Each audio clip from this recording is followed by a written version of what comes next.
할렐루야. 9월 8일 화요일 아침 기도회를 시작하겠습니다. 오늘 하나님의 말씀은 창세기 41장 37절부터 57절의 말씀입니다. 제가 낭독하도록 하겠습니다. 바로와 그의 모든 신하가 이 일을 좋게 여긴지라. 바로가 그의 신하들에게 이르되 이와 같이 하나님의 영에 감동된 사람을 우리가 어찌 찾을 수 있으리요 하고 요셉에게 이르되 하나님이 이 모든 것을 네게 보이셨으니 너와 같이 명철하고 지혜 있는 자가 없도다. 너는 내 집을 다스리라. 내 백성이 다 네 명령에 복종하리니 내가 너보다 높은 것은 내 왕좌뿐이니라. 바로가 또 요셉에게 이르되 내가 너를 애굽 온 땅의 총리가 되게 하노라 하고 자기의 인장 반지를 빼어 요셉의 손에 끼우고 그에게 세마포옷을 입히고 금사슬을 목에 걸고 자기에게 있는 버금수레에 그를 태우매 무리가 그의 앞에서 소리 지르기를 엎드리라 하더라. 바로가 그에게 애굽 전국을 총리로 다스리게 하였더라. 바로가 요셉에게 이르되 나는 바로라. 애굽 온 땅에서 네 허락이 없이는 수족을 놀릴 자가 없으리라 하고 그가 요셉의 이름을 사브낫 바네아라 하고 또 온의 제사장 보디베라의 딸 아스낫을 그에게 주어 아내로 삼게 하니라. 요셉이 나가 애굽 온 땅을 순찰하니라. 요셉이 애굽 왕 바로 앞에 설 때에 30세라. 그가 바로 앞을 떠나 애굽 온 땅을 순찰하니 7해 풍년의 토지 소출이 심히 많은지라. 요셉이 애굽 땅에 있는 그 7년 곡물을 거두어 각 성에 저장하되 각 성읍 주위의 밭의 곡물을 그 성읍 중에 쌓아둠에 쌓아둔 곡식이 바닷모래같이 심히 많아 세기를 그쳤으니 그 수가 한이 없음이었더라. 흉년이 들기 전에 요셉에게 두 아들이 나되 곧 온의 제사장 보디베라의 딸 아스낫이 그에게서 낳은지라. 요셉이 그의 장남의 이름을 므낫세라 하였으니 하나님이 내게 내 모든 고난과 내 아버지의 온 집리를 잊어버리게 하셨다 하미요. 차남의 이름을 에브라임이라 하였으니 하나님이 나를 내가 수고한 땅에서 번성하게 하셨다 함이었더라.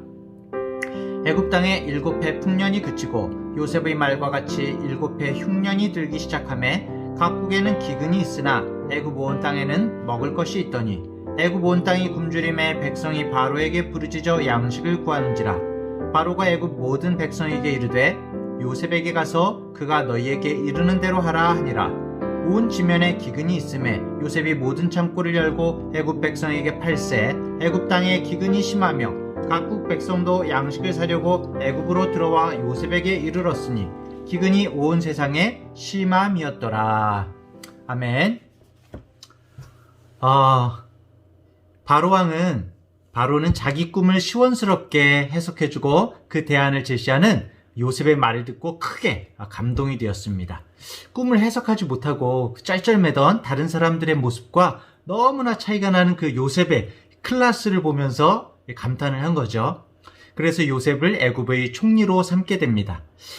이건 완전히 진짜 수직 상승이죠. 오늘 말씀 37절은 이렇게 시작이 됩니다. 바로와 그의 모든 신하가 이 일을 좋게 여긴지라. 당시의 모든 문화와 정치, 과학의 정점을 찍은 이 애굽의 지도자들에게 고작 히브리 노예인 그 요셉의 이야기가 무릎을 탁 칠 만큼 지혜로웠습니다. 요셉의 말에 이 힘이 실린 이유가 뭘까요?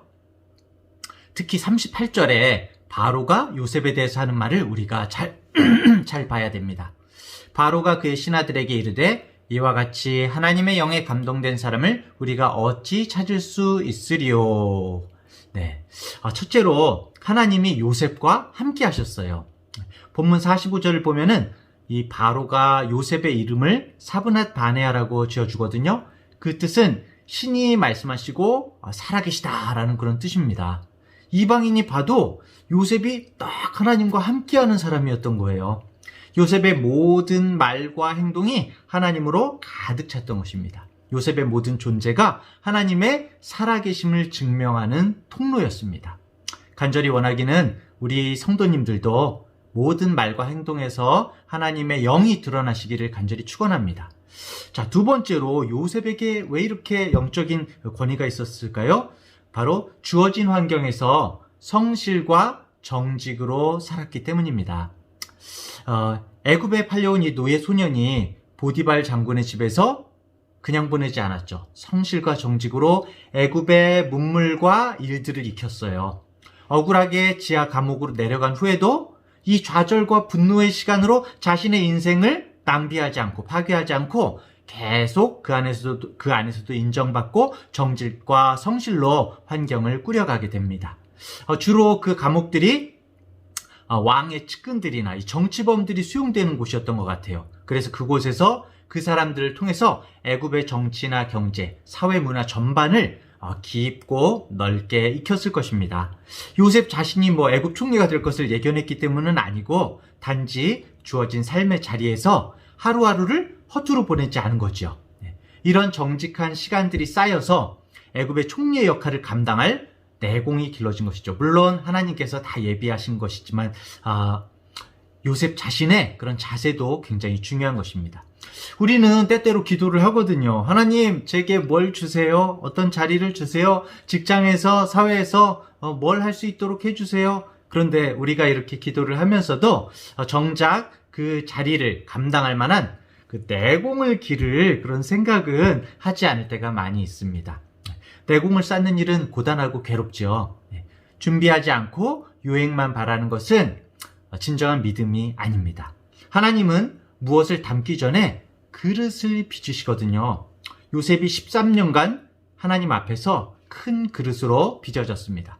우리 성도님들도 주님 안에서 정말 성실과 인내로 하나님께서 주신 시간을 아끼고 그릇을 만들어가는 우리 성도님들 되시기를 간절히 축원합니다.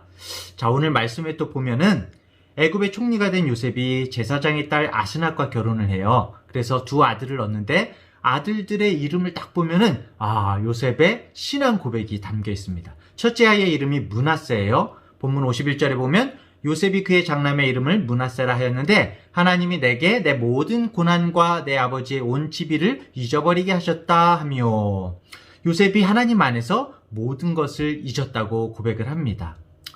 우리가 신앙 안에서 사실은 잊는 게 굉장히 중요하거든요. 잊어버리는 것.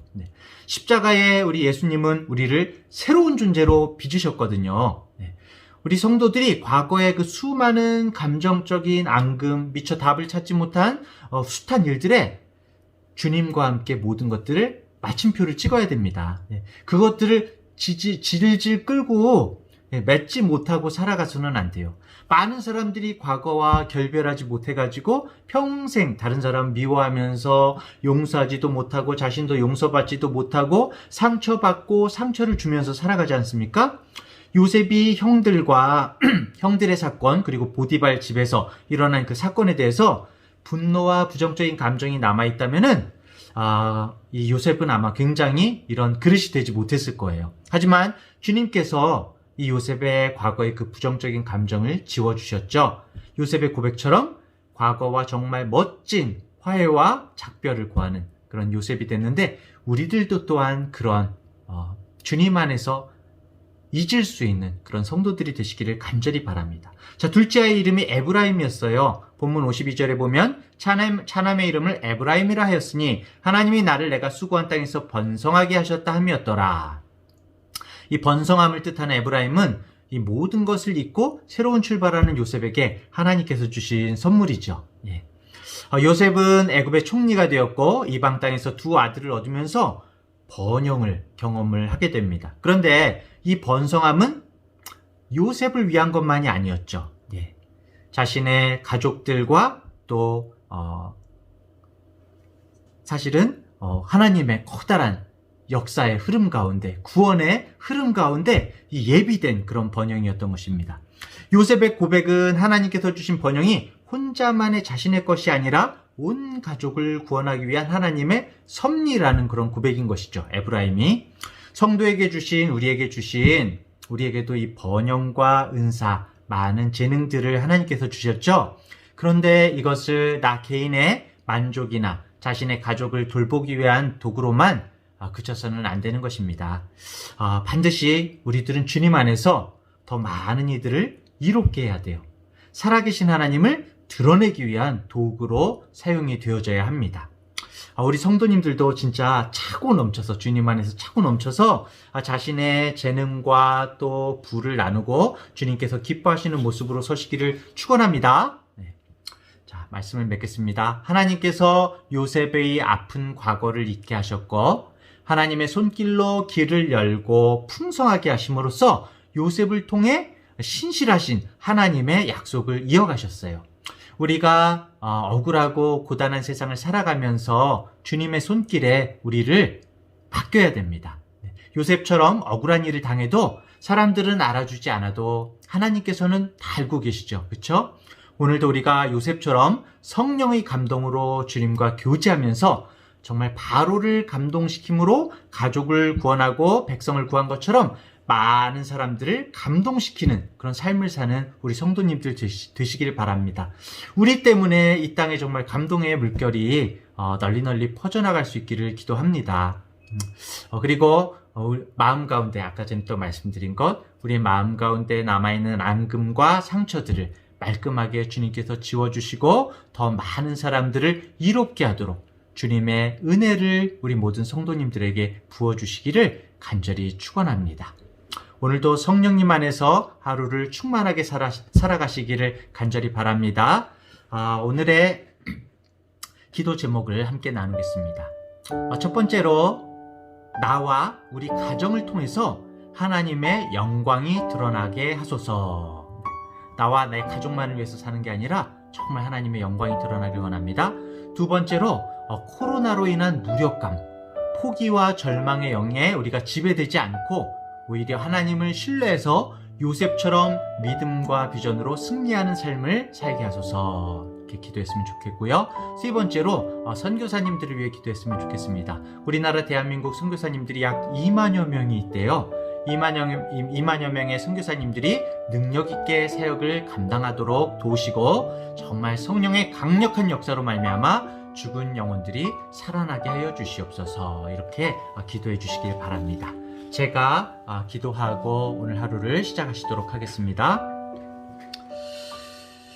은혜가 풍성하신 하나님 아버지, 우리에게 날마다 참된 안식을 허락하시는 우리 주님, 오늘 하루도 요셉처럼 비록 감옥에 있다고 할지라도 비록 정말 속상하고 이해되지 않는 일들이 우리 삶에 벌어질지라도 하나님과 동행하며 은총을 사모하는 우리들이 되기를 원합니다.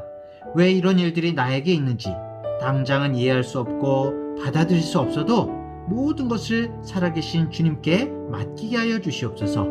우리의 인생 자체가 주님의 은총으로 완전히 옷 입게 하여 주시옵소서. 또한 요셉에게 분노가 아닌 긍휼과 지혜로운 마음으로 온 땅과 형제들을 돌보게 하시는 주님께서 아직 우리의 마음속에 많은 상처와 해결되지 않은 감정의 문제들을 갖고 있는 우리 성도님들 마음을 붙들어 주시고 주님 안에서 치유하여 주시옵소서. 그래서 주신 달란트로 더 많은 생명을 살리고 하나님의 살아계심을 드러내는 주님의 도구로 우리들 이 땅 가운데서 시간을 허비하지 않고 온전히 열심히 살아갈 수 있도록 오늘 하루도 붙들어 주시옵소서. 살아계신 예수님의 이름으로 기도합니다. 아멘.